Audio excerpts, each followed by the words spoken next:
Okay, तो हम अपनी बात को रखते हैं। हमने आपके लिए एक विषय दिया था, क्या कुछ बता सकेंगे कि कौन से विषय पे बात करनी है?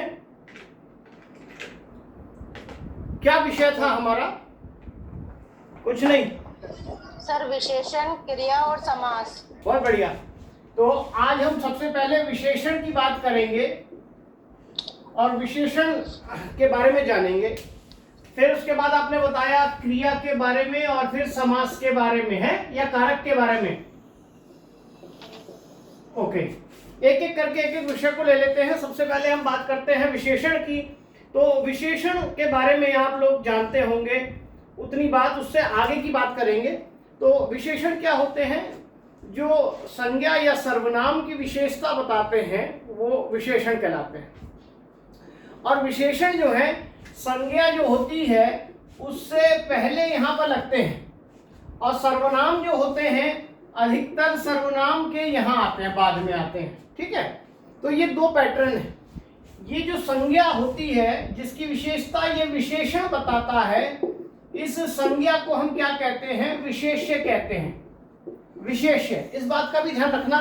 कई बार एग्जाम में ये नहीं कहता कि विशेषण बताइए, वो ये कह देता है विशेष्य बताइए, और बच्चा जो है विशेषण पर टिक लगाकर आ जाता है। तो एक होता है विशेषण और एक होता है विशेष्य। तो जो संज्ञा है या सर्वनाम है उसे हम क्या कहते हैं? विशेष्य, और इसकी विशेषता बताने वाले को हम क्या कहेंगे? विशेषण। ओके, अब बात करते हैं ये कितने प्रकार के हैं। तो ये 4 प्रकार के बताए गए हैं। एक बताया गया है क्या? गुणवाचक विशेषण। एक बताया गया है संख्यावाचक विशेषण। एक बताया गया है परिमाणवाचक विशेषण, और एक बताया गया है क्या? सार्वनामिक विशेषण। ये 4 प्रकार के हमारे पास विशेषण है। अब इनकी पहचान कैसे होती है? तो उसकी पहचान के लिए एक वाक्य देख लेते हैं। जैसे हम बात करते हैं मोहन ने सुंदर पेन खरीदा, और आपसे पूछे इसमें विशेषण क्या है, तो आप क्या बताएंगे? सुंदर। सुंदर, क्योंकि इसमें जो पेन है वो एक हमारी संज्ञा है और इसकी विशेषता बता रहा है ये सुंदर, ये हो गया विशेषण। अब ये हमने ब्लैक बोर्ड साफ नहीं दिख रहा है, समझ नहीं आ रहा है। क्या ब्लैक बोर्ड साफ नहीं दिख रहा है? नहीं सर, ये जो विशेषण के टाइप लिखे हैं, क्या लिखा हुआ कुछ नहीं दिख रहा है, कुछ नजर नहीं आ रहा है सर आपका कैमरा ही बहुत दूर है। डिस्टेंस ज्यादा है सर। आज डिस्टेंस ज्यादा है। Yes sir. एक मिनट, और एंड लाइट ना अपोजिट डायरेक्शन में है सर, वो इसी वजह से भी हो सकता है। उस वजह से भी हो सकता है, राइट। क्योंकि थोड़ी सी ब्लर जो हो रही थी वो सही हो गई, तो अब थोड़ा सा क्लैरिटी आ गई हो तो देखें आप एक बार, नहीं तो थोड़ा सर। नहीं दिख रहा है, ब्लर आ रहा है। ब्लर आ रहा है सर, थोड़ा सा और नजदीक कर लीजिए। थोड़ा मैं कैमरा और नजदीक कर देता हूं आपके लिए। अब देखें, सुनकर लिख लो। ठीक है। सर, आप कोई बता दीजिए। यस सर, थोड़ा क्लियर हुआ सर। सर, आप थोड़ा ठीक हुआ है। हाँ ठीक है, साथ साथ आवाज सुनेंगे तो ज्यादा अच्छा है। बाकी क्योंकि मैं Yes, sir, बहुत yes, sir. तेजी से नहीं बोलता हूँ, धीरे धीरे ही बोलता हूँ। तो हमने एक वाक्य लिखा, मोहन ने सुंदर पेन खरीदा। तो इस वाक्य में अगर आपसे पूछता है विशेषण क्या है, तो सबसे पहले विशेषण मत ढूंढना, सबसे पहले संज्ञा ढूंढना या सर्वनाम ढूंढना, क्योंकि विशेषण संज्ञा या सर्वनाम की विशेषता बताने वाला होता है। तो आप इस वाक्य में देखेंगे, एक संज्ञा हमारे पास है क्या? मोहन, और एक संज्ञा है हमारे पास पेन, सर्वनाम कोई भी नहीं है। अब संज्ञा से पहले विशेषण लगता है, इससे पहले कुछ नहीं लगा हुआ, यानी इस संज्ञा से हमें कोई लेना देना नहीं है। पेन से पहले एक शब्द लगा हुआ है सुंदर, ये इसका विशेषण है। तो हमको ये देखना पड़ेगा, जरूरी नहीं कि हर संज्ञा से पहले लगने वाला शब्द विशेषण हो, ये भी बात ध्यान रखना है। तो क्या ये पेन की विशेषता बता रहा है? हाँ, तो बता रहा है, तो ये विशेषण है। अब नेक्स्ट की इनमें से कौन सा विशेषण है? ये गुणवाचक है, संख्यावाचक है, परिमाणवाचक है या सार्वनामिक विशेषण है? तो आप क्या बताएंगे इसे? गुणवाचक तो आप इसे बताएंगे गुणवाचक। गुणवाचक विशेषण बता रहे हैं। क्यों बता रहे हैं? क्योंकि ये पेन की क्वालिटी, गुण को बता रहा है। ये पेन की संख्या नहीं बता रहा है, ये पेन का परिमाण नहीं बता रहा है, और ना ये पेन जो है, ये जो सुंदर शब्द है वो एक सर्वनाम जैसा शब्द है। ठीक है। अब आइए, अगर ये होता, ये सेंटेंस ऐसे, इसकी जगह क्या होता? अगर इसकी जगह होता मोहन ने एक पेन खरीदा, तो आप फिर देखेंगे ये संख्यावाचक। ठीक है। तो बहुत क्लियर है कि पेन से पहले एक लग गया है। एक शब्द जो है पेन की विशेषता बता रहा है, लेकिन गुण नहीं बता रहा, उसकी संख्या बता रहा है। ठीक है। तो ये हो जाएगा हमारा Yes, sir. संख्यावाचक क्रिया विशेष, संख्यावाचक विशेषण। लेकिन ये जो संख्यावाचक विशेषण होते हैं, ये दो प्रकार के होते हैं। एक होते हैं निश्चित संख्यावाचक और एक होते हैं अनिश्चित संख्यावाचक। दो प्रकार के हैं, निश्चित संख्यावाचक और अनिश्चित संख्यावाचक। तो ये कैसे जानेंगे? निश्चित और अनिश्चित का पैमाना क्या है? निश्चित का पैमाना यह है कि वक्ता जब कुछ कहे श्रोता से, और श्रोता जो है उसके प्रत्युत्तर में कोई प्रश्न न करे, तो वक्ता का कथन निश्चित होगा। ठीक है। अगर वो प्रश्न करता है तो यानी वो कथन कैसा होगा? अनिश्चित होगा। अगर मैं ये कह रहा हूं मोहन ने एक पेन खरीदा, तो ये कैसा होगा? निश्चित। तो ये हमारा होगा निश्चित, क्योंकि मैं ये प्रश्न नहीं करूंगा जो ये मुझे बात कह रहा है मोहन ने एक पेन खरीदा, कि कितने पेन खरीदे, मैं नहीं प्रश्न करूंगा। लेकिन अगर ये वाक्य लिखा है कि मोहन ने कुछ पेन खरीदे, तो ये जो कुछ है, ये जो विशेषण की भूमिका में है, पेन खरीदे हैं, लेकिन उसकी संख्या निश्चित नहीं है, अनिश्चित संख्यावाचक होगा। क्योंकि मैं प्रश्न करूंगा, जो मुझे बोलेगा कि मोहन ने कुछ पेन खरीदे, तो पूछूंगा कितने खरीदे। तो जब संख्या निश्चित ना हो, उसे क्या कहेंगे? अनिश्चित संख्यावाचक विशेषण। ओके। अब आइए तीसरे की बात करते हैं। अगर मान लीजिए आपके पास वाक्य आ जाए, मोहन ने 1 लीटर दूध खरीदा। अब आप फिर देख रहे हैं मोहन और एक संज्ञा है हमारे पास दूध। निश्चित वाचक, निश्चित परिमाणवाचक। परिमाणवाचक। अब आप देख रहे हैं ये दूध की मात्रा बता रहा है। परिमाण का मतलब क्या होता है? मात्रा, परिमाप। और परिमापन जो है वो 3 प्रकार का होता है, लीटर में, मीटर में या ग्राम में।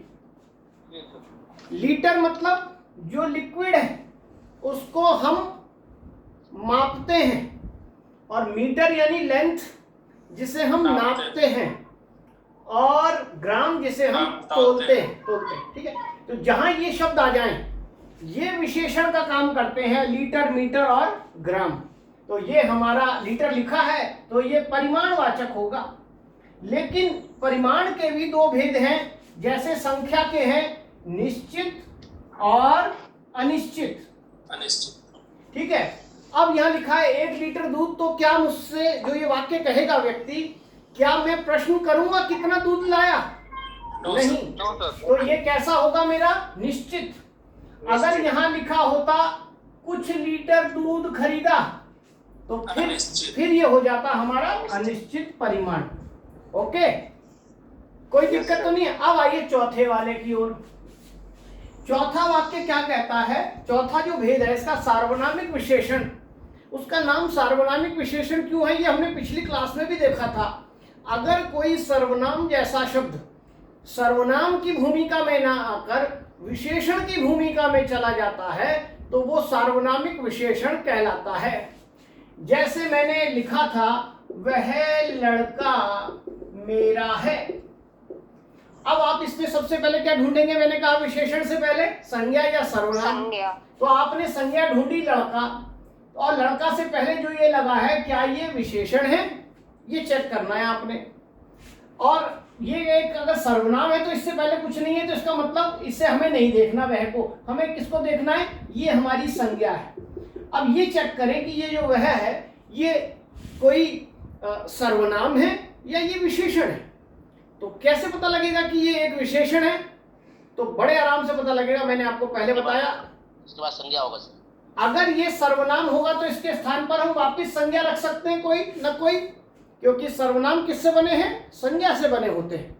तो क्या मैं इस लड़के का नाम रख दूं कोई, गोपाल लड़का मेरा है, तो आप ये नाम नहीं रख सकते। हाँ ये रख सकते हैं, अच्छा लड़का मेरा है, बड़ा लड़का मेरा है। तो वह जो है इसके लिए आ रहा है, ये क्या चीज है, ये विशेषण है। तो यानी ये जो सर्वनाम जैसा शब्द है ये विशेषण की भूमिका में आया है, इसलिए इसको हम क्या कहेंगे, सार्वनामिक विशेषण। ये हमने सर्वनाम के चैप्टर में भी देखा था। क्लियर है यहां तक सारी बात? तो फिर मैं इसकी डिफिकल्टीज की ओर चलूं, ये चारों भेद अगर क्लियर है तो। Yes sir. ओके, तो चलिए हम इसकी डिफिकल्टीज की ओर चलते हैं कि कहाँ पेपर में आपको, क्योंकि वैसे तो आपका पीआरटी का है, जनरल पेपर है, आपको इसी तरह की सिंपल चीजें देगा, लेकिन दिक्कत कहाँ आती है वो देखें जरा। अगर क्वेश्चन ऐसा आ जाए, हिमा दास दौड़ में प्रथम स्थान पर आई, मान लीजिए एक वाक्य दे दे आपको ऐसा, और पूछे, क्वेश्चन ये पूछे कि इसमें विशेषण क्या है, और ऑप्शन दे रहा है वो आपको, पहला ऑप्शन हिमा दास, दूसरा ऑप्शन दौड़, तीसरा ऑप्शन प्रथम, चौथा ऑप्शन स्थान। तो आप किस पर टिक लगाएंगे बताइए? प्रथम पे लगाएंगे। क्यों लगाएंगे प्रथम पर? तो आपको मैंने जो तरीका बताया, पहले आपने संज्ञा देखी, एक संज्ञा ये है, ठीक है, एक संज्ञा ये है, एक संज्ञा ये है, तीन संज्ञाएं हैं हमारे पास। अब इस संज्ञा हिमा दास से पहले कुछ नहीं लिखा हुआ, यानी हिमा दास से कोई लेना देना नहीं, हमारा आंसर भी हिमा दास नहीं है। दौड़ संज्ञा से पहले हिमा दास लिखा है, और हिमा दास कोई विशेषण नहीं है, इसलिए दौड़ से भी हमें कोई लेना देना नहीं है। अब आता है हमारे पास ये संज्ञा स्थान, और स्थान से आगे एक शब्द लगा है प्रथम। स्थान की विशेषता बता रहा है, प्रथम स्थान, प्रथम स्थान पर है, तो ये हमारा विशेषण क्या बना, प्रथम। स्थान तो एक संज्ञा हुई, यानी विशेष्य कहलाएगा, तो सही आंसर आपने बताया प्रथम। इस तरह से भी प्रश्न आपको दे सकता है, जरूरी नहीं कि वो आपको भेद पूछे कोई, जैसे मैंने अभी इससे पहले बताया, आपको इस तरह की चीज भी दे सकता है। देखें सर ये सेंटेंस रिपीट कर दीजिए, दिख नहीं रहा। हाँ कोई बात नहीं, मैंने काट दिए ना कई शब्द इसलिए दिख नहीं रहे। हिमा दास दौड़ में प्रथम स्थान पर आई, इसमें विशेषण क्या है? ऑप्शन में है हिमा दास, दौड़, प्रथम स्थान। और ये अभी पीजीटी का पेपर हुआ था हिंदी का, फीमेल ग्रुप का, उसका क्वेश्चन है, उसमें क्वेश्चन ये नहीं आया था विशेषण को, उसमें आया था दौड़ क्या चीज है, दौड़ बता दीजिए क्या है, ये आया था, मगर मैंने आपको विशेषण के क्वेश्चन में इसे कन्वर्ट कर दिया।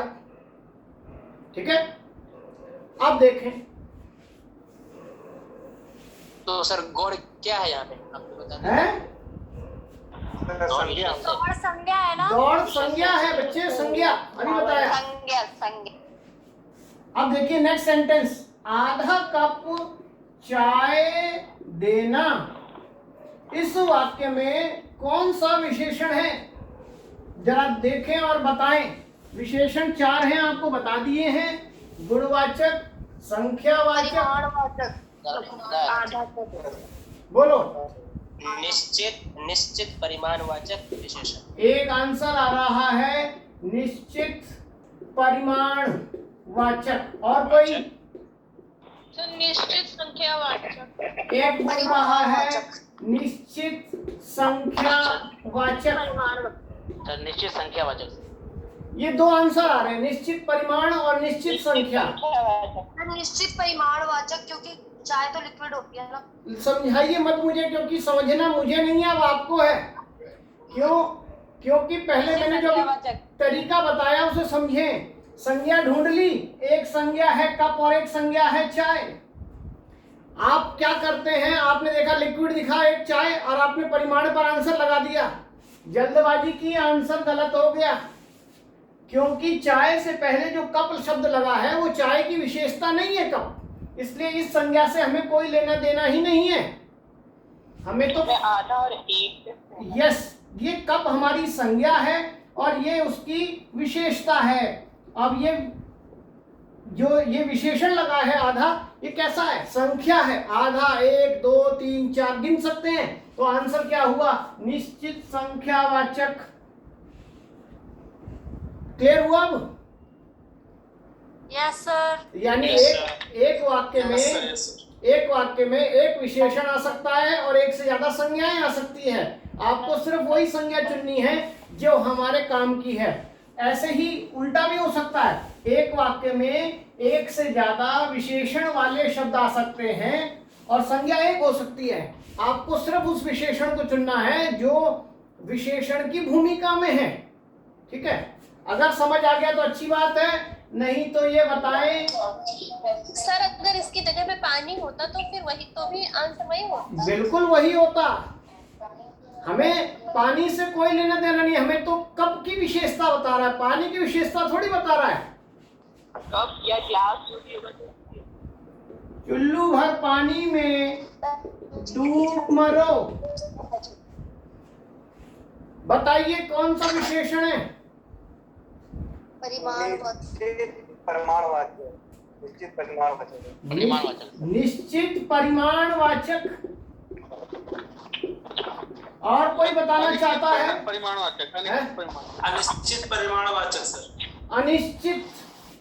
अनिश्चित परिमाणवाचक बता रहे हैं। निश्चित परिमाणवाचक। निश्चित परिमाण और अनिश्चित परिमाण, ये दो आंसर आ रहे हैं और आपको बता दें दोनों आंसर गलत हैं। क्यों है गलत? तो इसे समझना पड़ेगा फिर दोबारा। भाई संज्ञा आपको ये दिख रही है पानी, अब पानी को देखकर अगर आपने परिमाण लगा दिया फिर आंसर हो जाएगा गलत, क्योंकि उससे पहले एक शब्द लगा है चुल्लू भर। तो चुल्लू भर का मतलब समझना पड़ेगा। चुल्लू भर का मतलब होता है एक चुल्लू। अब चुल्लू तो आप जानते हैं ना, ये दो हाथों का एक एरिया, उसको चुल्लू कहते हैं। Yes sir. तो चुल्लू भर का मतलब होता है एक चुल्लू। तो यानी हमारे पास एक पानी संज्ञा है और एक चुल्लू संज्ञा है, और चुल्लू की काउंटिंग की जा रही है और वो काउंटिंग निश्चित है। तो आंसर क्या होगा? निश्चित संख्यावाचक। समझ आया? अगर आपको विग्रह करना नहीं आ रहा चुल्लू भर का, ऐसे शब्दों में दिक्कत आएगी। देखिए जैसे शब्द आ जाए पेट भर खाना देना,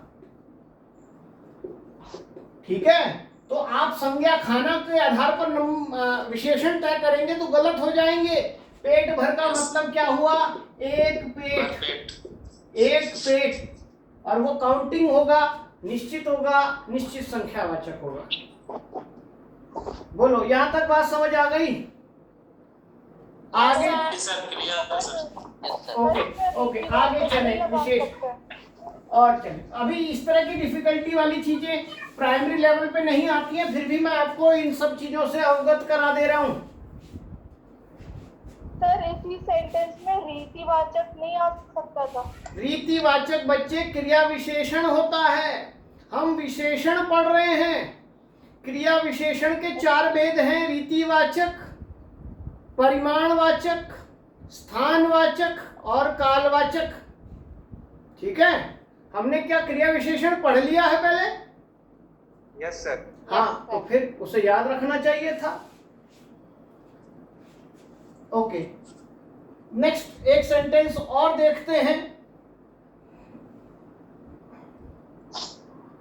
मान लीजिए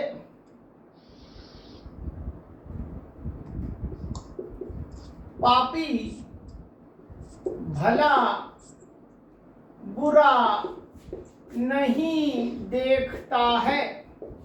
ये एक वाक्य है, पापी भला बुरा नहीं देखता है। इसमें विशेषण क्या है?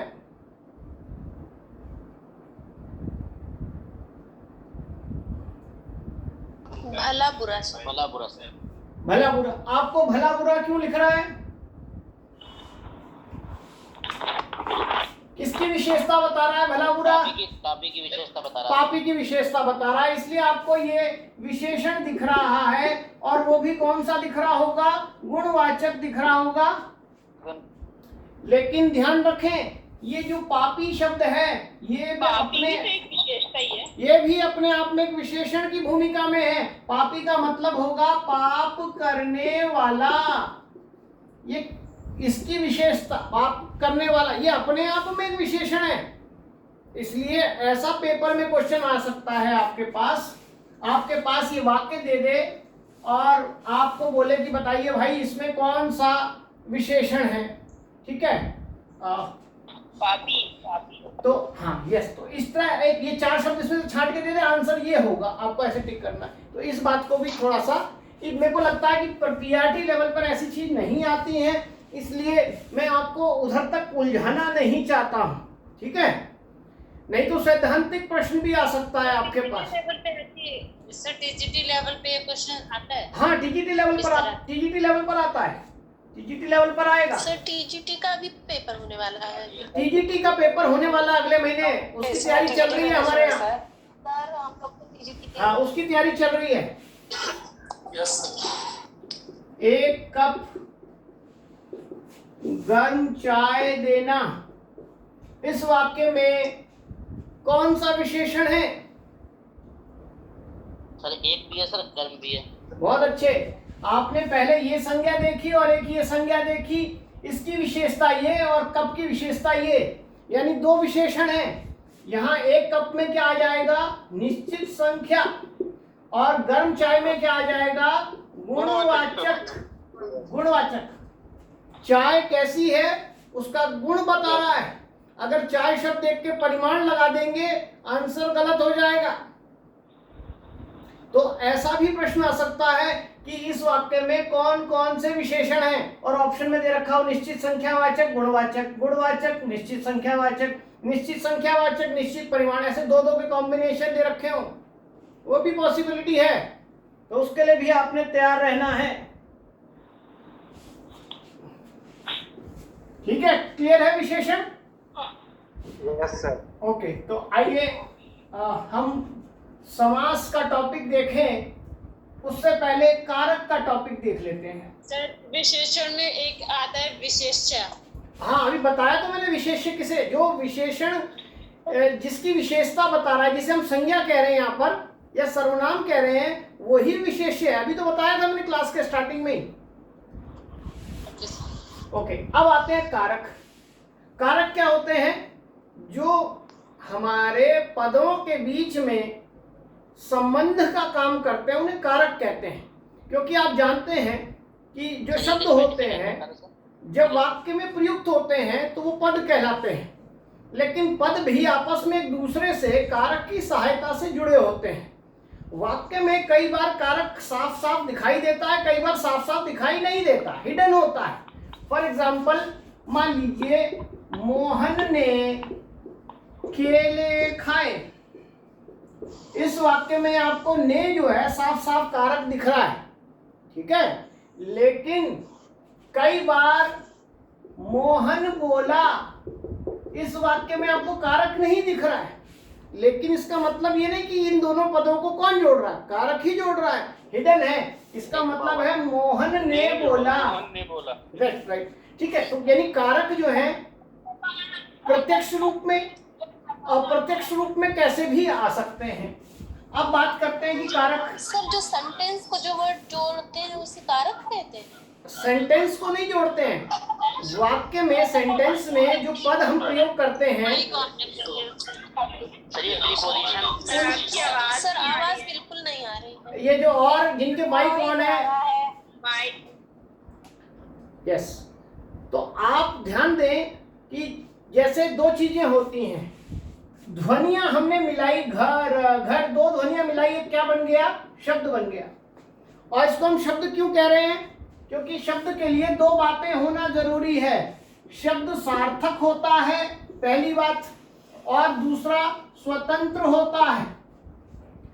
घर का अपना एक मीनिंग है हाउस, और इसका स्वतंत्र कहीं पर भी प्रयोग करें हाउस ही रहेगा उसका मतलब। लेकिन जब ये शब्द, यहां लिख लीजिए, शब्द जब वाक्य में प्रयुक्त होकर अपनी स्वतंत्रता खो देता है तो वह पद कहलाता है। तो वो पद कहलाता है। ठीक है, कैसे कहलाता है? जैसे मान लीजिए वाक्य लिख दिया, रमेश घर गया।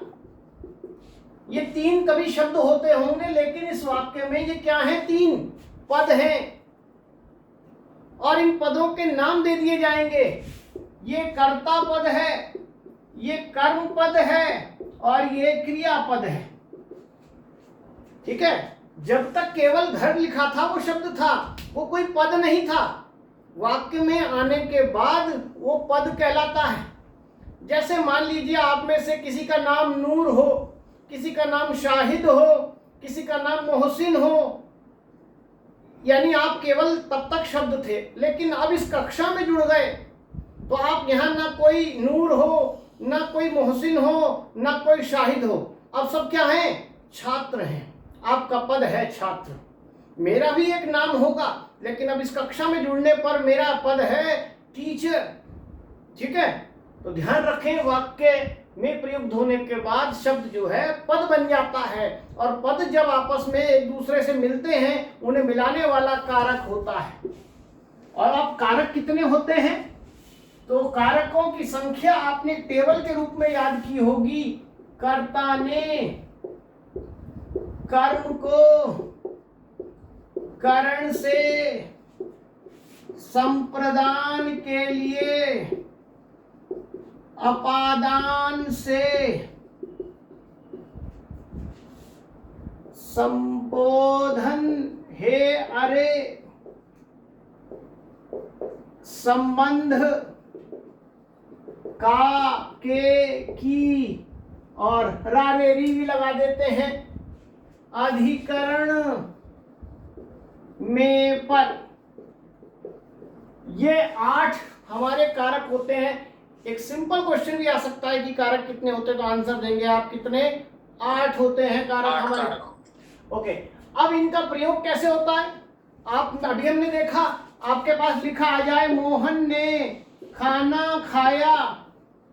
ठीक है, अब ये ने लगा है, आपसे पूछ ले कि भाई इस वाक्य में कौन सा कारक है, तो आप यहाँ टेबल पे से देख लेंगे ने, और आंसर लगा देंगे क्या? कर्ता कारक।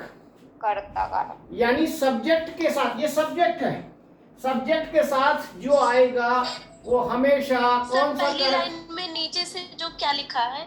ये वाला जी, उससे पहले ये उसके बराबर में जो लिखा है। देखिए मैं फिर नहीं, पढ़ उसके बराबर में मैं फिर पढ़ देता हूं। अपादक से क्या लिखा है? संप्रदान कर्ता ने कर्म को करण से संप्रदान के लिए अपादान से संबोधन है अरे संबंध का के की अधिकरण में पर। ठीक है, ये ने दिख जाएगा, इस टेबल में से चूज करके आंसर लिख दीजिए कर्ता कारक। दिक्कत कब आएगी? दिक्कत तब आएगी जब मान लो सेंटेंस आ जाए मोहन बोला, ऐसा दे दे और बोले बताइए इसमें कौन सा कारक है, और एक ऑप्शन हो इसमें कोई कारक नहीं है, तो क्या कहेंगे? क्या कोई कारक है इसमें कि नहीं है? यस सर, मोहन है। अभी बताया मैंने वो हिडन है। अब हिडन कौन सा है? कर्ता में, ये मोहन ने बोला, ये हिडन है, तो आप तब भी आंसर क्या लगाएंगे? कर्ता कारक। ठीक है, बाकी जगह जो लिखा है वो में लिखा है, अधिकरण लगा दीजिए, का लिखा है संबंध लगा दीजिए, जो लिखा है। दिक्कत आएगी कहां पर? सबसे पहले आएगी दिक्कत ये वाले में, को वाले में। क्यों आएगी को वाले में? देख ले जरा एक बार। सेंटेंस है रमेश ने पुस्तक को सजाया। आपको ये पूछे कि इसमें कौन सा कारक है, तो आप क्या बताएंगे? टेबल में से इसको चूज करेंगे और आप बता देंगे कर्म है। क्यों बताएंगे? संबंध है सर ये तो। संबंध कैसे हो गया बच्चे? संबंध तो होता है का, के, की। संबंध होता है का, के, की। क्या देखिए, ये को जो लगा है, अगर मान लो इसके इस तरफ भी संज्ञा हो और इस तरफ भी संज्ञा हो, तभी वो संबंध वाला होगा। ठीक है? जैसे रमेश का पेन। कर्म आएगा ना। ध्यान दें, संबंध कारक कब होता है? जब उस संबंध कारक वाले कारक के दोनों ओर संज्ञा हो। क्या इसके आगे दोनों तरफ संज्ञा है? नहीं है। और ना ये को है, का है, न के है, न की है। क्या ये को? और को कहाँ पर है? यहाँ पर है। तो ये हमारा क्या हुआ? कर्म कारक हुआ। अब क्यों, यहां से भी देख लें, ये हमारा सब्जेक्ट था, ये हमारा ऑब्जेक्ट था, ये हमारा वर्ब था। यानी ऑब्जेक्ट के साथ हमेशा क्या आएगा? ओ आएगा। इसीलिए इसका नाम क्या दिया गया है? कर्म कारक। अब आइए,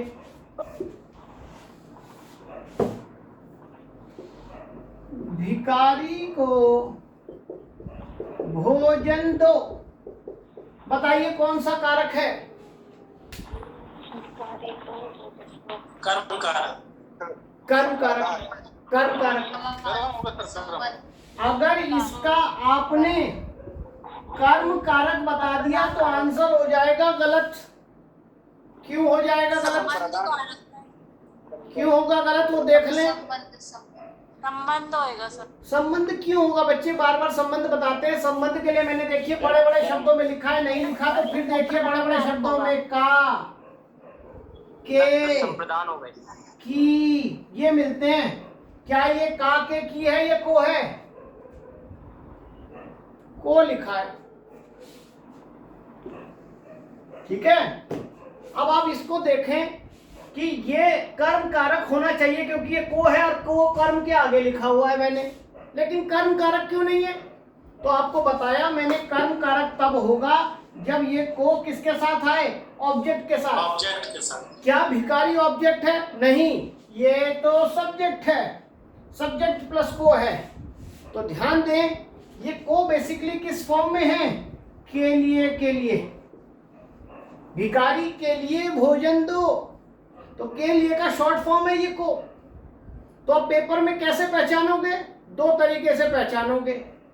ध्यान रखें, जब भी ऑब्जेक्ट प्लस को आएगा तो क्या होगा वो? तो वो होगा कर्म कारक। क्या कहलाएगा? ऑब्जेक्ट प्लस को आएगा तो क्या कहलाएगा? कर्म कारक। कर्म कारक। अगर सब्जेक्ट प्लस को आएगा तो वो क्या कहलाएगा? संप्रदान कारक। देखो, दोनों में फर्क है। जबकि को की जगह के लिए मिलता है टेबल में केवल, लेकिन के लिए का शॉर्ट फॉर्म है को। जैसे ऊपर का शॉर्ट फॉर्म है पर। हम कहते हैं ना छत के ऊपर बैठा है, तो उसका शॉर्ट फॉर्म कह देते हैं हम छत पर बैठा है। वैसे ही के लिए की जगह हम क्या प्रयोग कर देते हैं? को। तो सब्जेक्ट के साथ को आएगा तो संप्रदान, और ऑब्जेक्ट के साथ को आएगा तो कर्म कारक आएगा। तो एक तो इसका मसला हल हो गया आपका। अब आइए नेक्स्ट, एक समस्या आएगी आपको कहां पर? इससे में और इससे में अंतर करने के लिए, क्योंकि ये दोनों एक जैसे कारक दिख रहे हैं इससे, तो कैसे डिफरेंशिएट करेंगे कि दोनों एक जैसे हैं कि अलग अलग हैं? तो इससे का मतलब है के द्वारा। के द्वारा, फॉर एग्जाम्पल, मोहन पेन से लिखता है। इसमें ये जो से लगा है, इसका मतलब क्या है? पेन के द्वारा लिखता है। तो ये कौन सा कहलाएगा? कर्ण कारक। सर एक एग्जाम्पल है सर। हाँ, उसने